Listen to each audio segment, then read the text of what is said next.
CRIF Mag, l'émission du CRIF Marseille-Provence. Bonsoir à tous, on se retrouve pour une nouvelle édition de CRIF Mag. J'ai le plaisir et l'honneur de recevoir ce soir Avi Pazner, ancien ambassadeur d'Israël en Italie et en France et ancien président mondial du Keren Hayesod. Avi Pazner, bonsoir. Bonsoir. Alors, je sais que votre temps est compté. Alors, on va rentrer dans le vif du sujet. Bien évidemment, nous allons parler de la situation en Israël. Est-ce que déjà, dans un premier temps, assez concrètement, pouvez-vous nous faire un point sur la situation et où en sont les opérations? Eh bien, écoutez, les opérations se poursuivent comme prévu. Nous faisons tout notre possible pour éviter les pertes humaines des civils de Gaza, évidemment pour éviter que des otages à nous soient touchés. Donc, nous procédons avec prudence.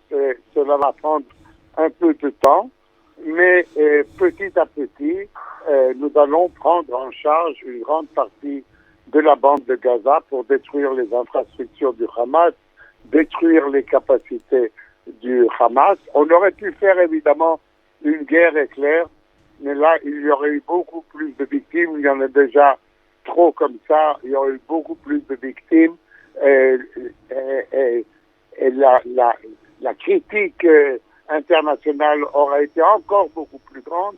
Donc, nous procédons avec fermeté, mais avec sécurité. Nous avons conquis maintenant déjà plus de 45% du territoire de la bande de Gaza.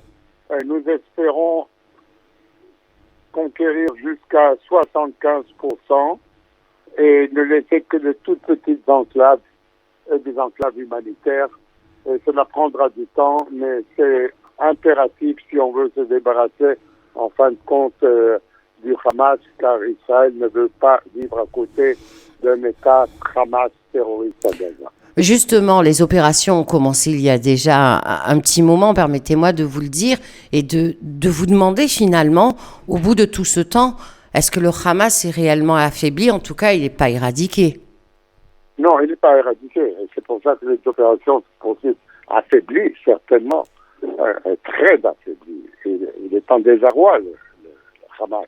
Il est complètement désorganisé. Ce qui se passe maintenant, c'est pas une guerre, c'est une guérilla.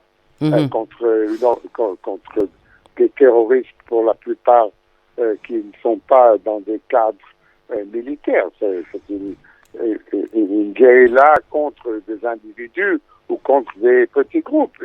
Le Hamas est toujours présent, mais pas comme il l'était militairement, pas comme il l'était politiquement. Et nous savons que cela prend du temps, mais c'est justement, encore une fois, je le répète parce que c'est important de le répéter.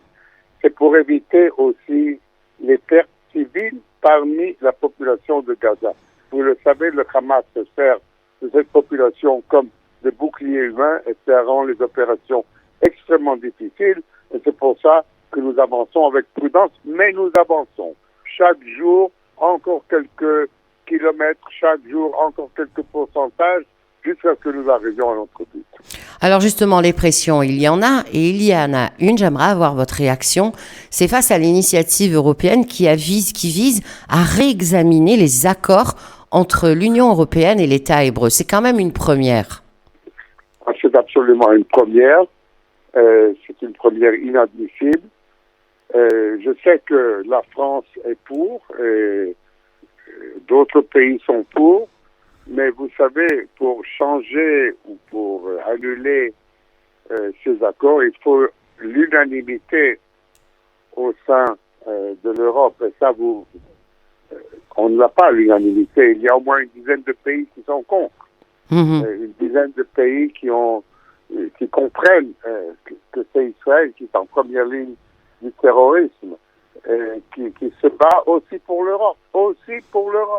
Car en Europe, vous aurez, dans 10 ans, dans 20 ans, dans 30 ans, vous aurez un problème similaire avec de très grandes minorités musulmanes dont certaines, cela est déjà prouvé en 2014, 2015 et 2016, se sont révoltées contre les États où ils habitaient, ont fait des actes terroristes terribles en France aussi, Et c'est rien du tout comparé à ce qu'il peut y avoir dans 20 ans, quand les nombres seront encore plus grands. Donc, il y a des pays qui comprennent cela, et heureusement, parce que sans ça, l'Europe irait dans un chemin complètement erroné.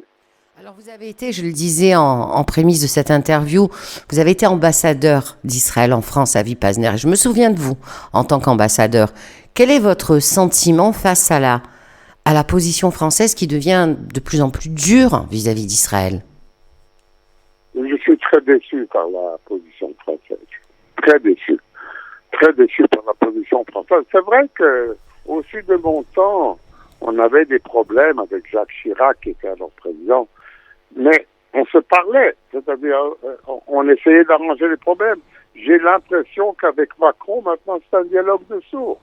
Il n'entend pas, il ne veut pas entendre nos positions, il ne veut pas comprendre nos problèmes. Je dirais même qu'il a changé de cap, car au début de la guerre, mettons, je ne veux pas dire qu'il était plutôt de notre côté, mais il essayait d'être balancé entre nous et entre les Arabes. Et maintenant, il a adopté une ligne anti-israélienne. Et c'est dommage, parce que la France est un pays important qui est très aimé en Israël. Mais si la politique de la France dédie encore plus de ce qu'elle n'était, eh bien, cela jettera un froid dans les relations. Alors justement, en termes de pression, on va parler aussi au niveau international, et vous savez que nous, en France, eh bien, on est vigilants à l'actualité et aux chaînes israéliennes. Et là, je viens de voir que, selon la chaîne israélienne Cannes 11, eh bien, le président Trump devrait annoncer un cessez-le-feu à Gaza dans quelques jours. Votre réponse? Il y a beaucoup de rumeurs. Je ne peux pas confirmer ça. Absolument pas. Il y a beaucoup de rumeurs. On verra dans quelques jours. Il y a aussi des rumeurs contraires, Il y a aussi des rumeurs contraires. Et ça, il faudra démontrer un peu de patience et attendre quelques jours. Alors, justement, face à toutes ces pressions, il y a une volonté de reconnaissance précipitée d'un État palestinien. Quel est votre sentiment par rapport à ça? Parce que finalement, avoir un État palestinien, mais avec qui au pouvoir, on n'en sait rien, puisque le Hamas est toujours en tête. Les otages, malheureusement, on en parlera aussi après, sont toujours otages. Quelle est votre position à vous quand vous entendez au niveau international dire cela? Écoutez, mais on a eu un État palestinien, non? Est-ce que le Hamas à Gaza, ce n'est pas un État palestinien? Vous avez vu les résultats de l'État palestinien? Vous voulez la même chose en Judée et Samarie? On ne laissera pas faire, ça, je vous assure. Et tout ça, ça restera sur le papier. Il n'y aura pas d'État palestinien parce que l'État palestinien est une grave menace à la sécurité d'Israël, comme ça a été prouvé maintenant. Ça a été prouvé. Mais qu'est-ce que vous aviez à Gaza sinon un État palestinien dirigé par les Palestiniens? Ils n'avaient qu'une chose en tête, c'est comment attaquer Israël. Alors nous refusons cette solution et il n'y aura pas, et je vous assure une chose, il n'y aura aucune solution tant qu'elle ne sera pas négociée avec Israël. Et si on déclare unilatéralement la création d'un État palestinien sans au préalable consulter Israël, négocier à Israël, cela n'aura pas lieu. Un point, c'est tout. Enfin, avant de vous quitter à Vipasner, bien évidemment, je voulais vous parler bien des otages et des familles des otages. Je crois qu'il reste à peu près 20, on n'est pas sûr du nombre, une vingtaine d'otages encore vivants dans la bande de Gaza. On voit les agitations qu'il y a en Israël, toutes les manifestations, les familles qui manifestent très lourdement pour, elles, demander un cessez-le-feu, récupérer les otages. C'est normal. Si moi, Dieu m'en garde, j'ai 2 petits-fils qui sont à Gaza en ce moment, combattant à Gaza en ce moment. Si moi, j'avais un otage dans ma famille, je ferais exactement la même chose. Et il faut comprendre ces familles. Mais bon, et la grande majorité des Israéliennes veulent évidemment la libération des otages, mais comprendre que se rendre au diktat du Hamas, c'est perdre la guerre. Donc, on essaye de faire les deux choses à la fois. On essaye de voir si on peut négocier la libération d'au moins une partie des otages vivants. Vous avez dit 20 otages, c'est vrai, c'est le nombre que nous avons. On essaye d'avoir au moins une partie de ceux-là vivants. On est prêt à cesser le feu temporaire pour cela. Et après, on verra. Mais moi, je comprends très bien les familles. Si j'étais dans la même situation, je ferais exactement la même chose. Avi Pazner, je vous remercie infiniment. Je rappelle à nos auditeurs que vous êtes ancien ambassadeur d'Israël en Italie et en France et ancien président mondial du Keren Hayesod. Merci, au revoir. Merci à vous, au revoir. On se retrouve dans CRIF Mag avec comme invité Frédéric Collard. Frédéric Collard, bonsoir. Bonsoir. Alors, vous êtes conseiller départemental sans étiquette, je tiens à le préciser. Vous êtes professeur de chirurgie cardiaque à la Timone. Et on dit de vous que vous rêvez, ou vous voyez, maire de la ville de Marseille, et vous vous présentez avec, on dirait un slogan, peut-être Marseille au cœur, c'est ça? Exactement. Marseille à cœur, c'est le nom du mouvement politique que j'ai créé pour Marseille, qui est à la fois une belle image de l'engagement que je veux prendre pour Marseille et qui est un clin d'œil à ma spécialité de chirurgien cardiaque. Alors vous disiez qui rêve d'être maire, sûrement pas. Ça c'est sûr, c'est sûrement pas un rêve, parce que les rêves, je pense que il faut qu'on les concentre sur d'autres choses, d'autres priorités. C'est une envie, mais c'est pas du tout un rêve. Donc pour moi, c'est pas du tout un objectif, c'est une envie, parce que j'aime ma ville, que ma ville m'a énormément apporté et que j'ai envie de continuer à m'y épanouir, que mes enfants continuent à s'épanouir à Marseille, et j'ai envie de m'engager, pour soigner cette ville, pour essayer de prendre en charge et en main un certain nombre de problèmes, et pour continuer à la faire rayonner encore plus que ce qu'elle rayonne. Mais c'est pas un rêve. D'accord, c'est pas un rêve. Mais quel a été l'élément déclencheur? Parce que finalement, vous êtes professeur de chirurgie, vous avez quand même fort à faire dans votre travail, vous devez être assez reconnu dans votre métier. Quel a été l'élément déclencheur de se dire, alors que vous êtes finalement affilié à aucun parti politique, rien du tout, que vous êtes pas quelqu'un stratège de la politique, de vous dire un jour, non, mais j'ai envie de briguer la mairie de Marseille. Pour plusieurs raisons. Je me suis toujours engagé dans le monde associatif depuis que je suis très jeune. J'étais quand j'étais étudiant en médecine à Marseille, président des étudiants en médecine, président des internes, meneur de grève. Enfin, je me suis toujours engagé pour le collectif. Et j'ai été élu avec Jean-Claude Gaudin entre 2014 et 2020. Il m'avait demandé si j'étais OK pour m'engager à la métropole, quand la métropole s'est créée, à m'engager pour m'occuper de l'enseignement supérieur, la recherche et la santé, qui était dans mon domaine de compétences. Et pendant ce mandat de vice-président de la métropole, j'ai vu que les collectivités locales, territoriales, la ville, la métropole, le département, c'était quand même des outils incroyables pour pouvoir changer le destin d'une ville, changer le destin de ses habitants, à partir du moment où on menait une politique publique qui était bien construite, bien menée, dans l'intérêt des citoyens. Donc j'ai compris à ce moment-là que s'il y avait un vrai engagement, une vraie volonté et une vraie envie des élus de travailler ensemble, on pouvait faire énormément de choses. Et j'étais arrivé à un stade de ma carrière à l'hôpital où j'ai créé maintenant une équipe de jeunes chirurgiens rayonnante, où j'avais un peu plus de temps à mettre à la disposition de la collectivité et des autres. Alors justement, donc vous vous présentez sans étiquette, mais bon, vous donnez quand même quelques précisions. Vous voulez rassembler ce qui reste de gauche, ce qui est de droite, vous voulez pas les extrêmes. Enfin, c'est un peu de la société civile aussi. C'est un petit peu du déjà vu ou pas? Non, mais après, moi, je suis pas dans un parti politique, parce que la politique nationale m'intéresse pas ou très peu.